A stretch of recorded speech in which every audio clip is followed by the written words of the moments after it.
Bonjour tout le monde, bonjour les cyclistes, bravo encore pour cette journée magnifique.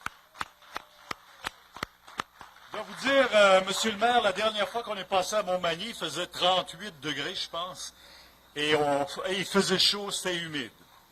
Et c'est pas Colette qui annonçait la météo ce soir-là. Non, je veux vous remercier tout le monde. Salutations à Zoé, notre héroïne. Bonjour ma belle Zoé, tes parents, Chanel, Henrik, salut bien. Salut aux parents qui sont là aussi et qui nous suivent toute la semaine. C'est extraordinaire. Il y a quelques années, on a fait le premier tour vers la Gaspésie. Alors, première constatation, j'avais 27 ans de moins, alors ça aide. Aujourd'hui, en plus, on allait vers l'est, alors on avait le vent de dos. On ne savait pas qu'il y avait autant de vent de l'ouest comme ça. On a eu une semaine de vent, mais c'était extraordinaire. Et peut-être une petite anecdote, Ginette pourrait vous raconter ça, parce que Ginette, les premières années, faisait les sandwichs pour les cyclistes quand on s'en allait vers la Gaspésie et devait tout préparer ça avant dans des coolers. Alors aujourd'hui, on a une équipe de bénévoles que je veux saluer et bravo.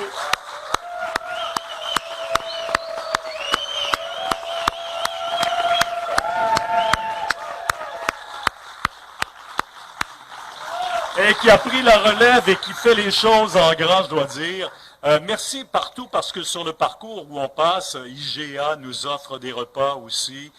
C'est extraordinaire. Merci à tous ces gens-là, à ce partenaire qui est là depuis très longtemps. Vous savez, on est toujours là pour la cause. On espère toujours des victoires et toutes les victoires, malheureusement, on ne les a pas toutes, même si on est passé de 30 à 80% dans certaines formes de cancer, de taux de guérison. Malheureusement, il y a des enfants qui ne passent pas à travers. Et aujourd'hui, on veut rendre hommage à Jacob et c'est sa maman qui va venir nous raconter, Karine Mainville va venir vous raconter un peu. Pierre Bruno. Je suis un peu nerveux là aujourd'hui. Oui. Donner une entrevue, ça m'arrive pas souvent. Je sais, mais vous pouvez faire un effort. Mais habituellement, c'est moi qui interviewe là. Comment vas-tu? Oui, je vais bien. Et vous, Bon, comment vous parfait. allez? Ben là, après les 138 km d'aujourd'hui, ça va bien. On est très contents. Ça a été une belle expérience, une belle journée. Beaucoup de solidarité. Tu vois, tout le monde est encore frais et dispo en arrivant, mais il y a tellement une belle équipe cette année. En fait, c'est toujours des belles équipes. Mais on a eu des porte-paroles en or, la petite Zoé, Brittany qu'on a entendue à Sainte-Anne-des-Monts, tous ces jeunes qui viennent nous témoigner de leur expérience, de l'apport de la Fondation Charles Bruno dans leur cheminement dans cette maladie-là. Alors pour nous, là, c'est le plus beau des cadeaux qu'on pouvait recevoir. Ça fait combien d'années? Ah ben en fait, c'est le 25e anniversaire du Tour CIBC Charles Bruno qu'on voulait célébrer en retournant vers la Gaspésie. Il y a eu 2 ans de pandémie, malheureusement on n'a pas fait de tour, mais on avait fait ça de façon virtuelle, de façon différente. Mais là, de se retrouver enfin sur nos vélos, c'est une belle expérience. Et la différence qu'il y a 25 ans, ben j'en avais 25 ans de moins. Est-ce que ça paraît sur les jambes? Un peu partout, je dirais, tu sais, vraiment, mais l'important, c'est l'équipe, puis c'est la solidarité qui nous pousse. Est-ce que c'est à chaque année la même équipe ou Non. c'est des membres différents? Il y a des gens qui se sont rajoutés, il y a des gens, par exemple, très fidèles. J'en vois plusieurs là, qui sont là depuis au moins 15 ans. Alors, il y a des gens, il y a toujours un noyau dur, puis après ça, à eux se greffent à chaque année des gens qui viennent apporter leur contribution, tout ça aussi. Bien sûr, il faut assurer la relève. Comme dans toutes les fondations, notre grand défi, c'est la pérennité. Assurer la pérennité de la fondation, parce que la cause des enfants atteints de cancer, je le rappelle toujours, une famille à tous les jours apprend que son enfant a le cancer et à chaque semaine, on perd un enfant. Alors, même si on a fait de grandes avancées au niveau de la recherche, ça demeure la première cause de maladie mortelle chez les enfants. Alors, il y a beaucoup à faire encore. On n'est pas prêt de fermer la fondation. Ça serait mon rêve à moi de la fermer un jour parce qu'on aura guéri tous les enfants. Oui, mais je pense que ce jour-là, malheureusement... Il va le connaître, malheureusement. Mais dites-moi, depuis 25 ans, est-ce que ces statistiques-là s'améliorent? Ah, Parce ben que, oui. on va chercher beaucoup d'argent pour la recherche. Beaucoup pour la recherche. En fait, au départ, la Fondation, c'était de permettre à tous les enfants du Québec d'avoir les meilleurs soins. Alors, on a construit à Sainte-Justine, on a aménagé au CHU à Québec, on a aménagé au CHU à Sherbrooke, et on a aménagé au Children, à l'hôpital Montréal pour enfants à Montréal. Donc, à ces 4 endroits-là, qui sont des centres hospitaliers universitaires, la qualité des soins est la même. Maintenant, il fallait aller du niveau de la recherche. Charles avait 30 de chances de guérison. On est rendu à 80 dans les cas de leucémie, grâce à tous les programmes de recherche qui ont été établis. Alors, ça permet d'atteindre ces objectifs-là, mais il y a un 20 qui est très difficile à aller chercher maintenant. Okay. Une tournée comme vous faites, vous pouvez récolter combien? Notre objectif, c'est 4 millions cette année. 4 millions de dollars quand même. Et ça aussi, ça grandit tout le temps? Ça monte tout le temps? Oui, ça grandit tout le temps. Mais 4 millions, c'est 4 millions nets, là. Tu sais, chacun a payé sa semaine de vacances, en quelque sorte. Et il s'engageait à aller chercher des sommes pour la Fondation et la recherche. Alors, c'est 4 millions nets qui iront dans les coffres directement au bien-être des enfants. Et il y a de l'argent dans les coffres de la Fondation Charles Bruno, bien sûr. Parce qu'on a des projets. Écoutez, on s'est engagé il y a 1 an et demi pour 25 millions de dollars auprès du CHU de Sherbrooke, du CHU de Québec, du CHU à Montréal, au Sainte-Justine et à celui de Montréal pour enfants. Donc, c'est des programmes de recherche au niveau des tumeurs cérébrales, au niveau des leucémies, au niveau de l'accompagnement, même en région, d'enfants qui sont atteints de cancer.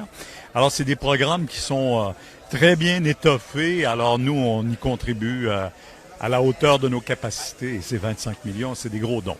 Alors, il faut que ça continue. Il faut que ça continue parce que c'est un engagement qu'on a pris. Alors, les gens, ils vont faire un tour CCB, le tour Charles Bruno, .ca. C'est tout. tourccb.ca. Et on peut contribuer, là? Tout le monde. On n'est pas obligé de pédaler. On peut juste contribuer. Il y a plein de gens qui sont venus nous porter des petits dons tantôt. Il n'y a pas de petits dons. J'aime pas ça dire ça.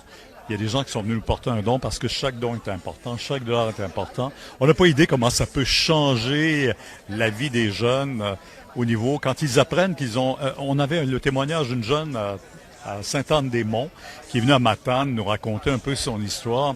Et elle était pendant 3 semaines aux soins intensifs. Ses parents pensaient la perdre. Et par miracle, on a trouvé un programme de recherche et qui permet à cette jeune fille-là maintenant d'espérer guérir. Alors, tu sais, rien n'est impossible aujourd'hui. Alors, il faut avoir confiance. Les jeunes sont des résilients. Nous, on leur donne l'espoir. Bravo pour ce que vous faites. Félicitations. Merci beaucoup. C'est toujours le fun. Merci. Au revoir. Voilà, Pierre Bruno de la Fondation Charles Bruno. On va passer au protocole et on reviendra tout à l'heure, justement. Parce que vous avez une photo les enfants, faut rappeler ça. J'ai Charles, j'ai Zoé. C'est Zoé. On aura une entrevue tout à l'heure. Avec la petite Zoé. Vous allez voir qu'elle est charmante et qu'ils ont une très belle histoire à raconter, ces gens-là aussi. Alors, chacun a une belle histoire dans la vie. Okay. Vous avez Zoé, mais les autres enfants? Il y a Charles, bien sûr. Charles, bien sûr. Frédéric, qui est le cousin de Charles, imaginez-vous, 25 ans après Charles, Frédéric et Charles sont venus au monde la même nuit. Et 25 ans après Charles, Frédéric a eu une leucémie et il est décédé après 3 mois. Alors, ça nous touche à tout moment. Et on a aussi la petite ici. Noémie également. Ce sont des enfants qu'on parraine, mais si vous regardez sur chacun des chandails de nos cyclistes, il y a des histoires très touchantes. Je vois Karine qui est juste devant nous. Il faudrait qu'elle vienne nous voir, Karine. Voulez-vous qu'elle vienne nous parler? Oui, bien sûr. Parce que Karine, là, c'est la maman de Jacob. Okay. Et Jacob, il faut qu'elle vous raconte son histoire. Bon. Peut-être qu'il y a des gens qui se souviennent d'elle. Viens dans le milieu. OK. Allez, Karine. Alors, je vous présente mon Jacob qui est ici.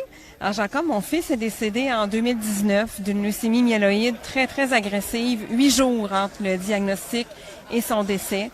Et puis, depuis ce temps-là...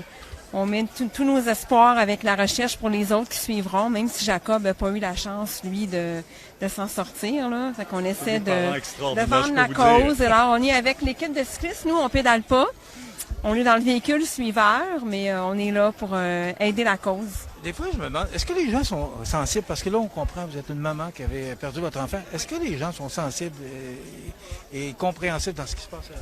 Oui, je vous dirais que oui, énormément. Les gens ont beaucoup de compassion pour nous, puis ils sont encore plus motivés à donner quand on leur parle de notre histoire personnelle derrière ça, là. Ça donne une plus grande signification. Mais pour la maman, elle est très résiliente parce que je dois vous dire qu'elle est elle-même médecin. Alors, c'est toujours un peu plus difficile pour un médecin d'être, je dirais, d'être pas émotif parce que évidemment, c'était son cas, mais on ne sait plus où est la limite entre le rationnel et l'espoir et la déception de tout. Pierre, vous venez de parler d'espoir. Est-ce que vous êtes médecin? Est-ce qu'on est parti de 20 vous avez dit De tout à l'heure? 30 et on est rendu à 80 Est-ce qu'on peut se rendre un jour à 100 parce que Pierre nous disait qu'il rêve du jour où il va fermer la fondation parce qu'il n'y aura plus d'enfants malades à la tête du cancer? On peut l'espérer. Ça va prendre beaucoup de temps encore, mais je pense qu'un jour, ça pourrait certainement être atteignable d'arriver à 95, 99. Il y aura toujours des cas particuliers, mais pourquoi pas? Il y a toute forme de cancer aussi. Là. Oui, évidemment. Moi, je parle plus de la leucémie parce que c'est ce que je connais le plus. Puis moi, je suis pas une oncologue pédiatrique non plus, là. Mais oui, je pense qu'on peut espérer arriver à plus. Il faut dire que c'était, Karine, Oui, la plus... c'est plus difficile encore. C'est la leucémie la plus... Leucémie myéloïde qui est moins fréquente chez les enfants, mais qui est plus agressive avec un taux de guérison qui est moins bon, là. Bravo pour ce que vous faites. Félicitations. Puis on va continuer à vous appuyer. Ben oui. Tant qu'on le peut. Il faut donner des sous. Oui, Il faut être généreux. Oui. 4 millions, Pierre, est-ce que ça va bien? Je pense que oui. L'objectif doit être atteint quand? En fin de semaine, vendredi, on va savoir. Oui. Là. OK, c'est bon. C'est pour cet événement-là, parce que Karine, elle est sur le comité organisateur du 24 heures Tremblant, qui est une autre activité pour la Fondation aussi. Et Karine travaille très fort là aussi, où ça ramasse des sous également. Alors au total, à chaque année, on ramasse autour de 7-8 millions de dollars. Et vous parliez de 25 millions tout à l'heure que vous avez promis pour les hôpitaux. Vous allez cacher la caméra bientôt, là, vous. Ça, c'est mon vieux réflexe de journaliste qui voit tout. À des causes comme ça, on n'est pas l'oublier. Mais le 25 millions, il va falloir l'atteindre. On s'est donné 4 ans pour l'atteindre, jusqu'en 2026. Alors pour nous, c'est un engagement. Puis on tient toujours nos engagements de l'autre. Ah, toujours. Hein? Mais On c'est tient. combien que vous amassez chaque année? 7-8 millions. La Fondation ramasse 7-8 millions de dollars. Ouais. Bravo pour ce que vous faites. Merci d'avoir été avec nous. 11 des fois, ça dépend de l'année. Merci. Merci beaucoup.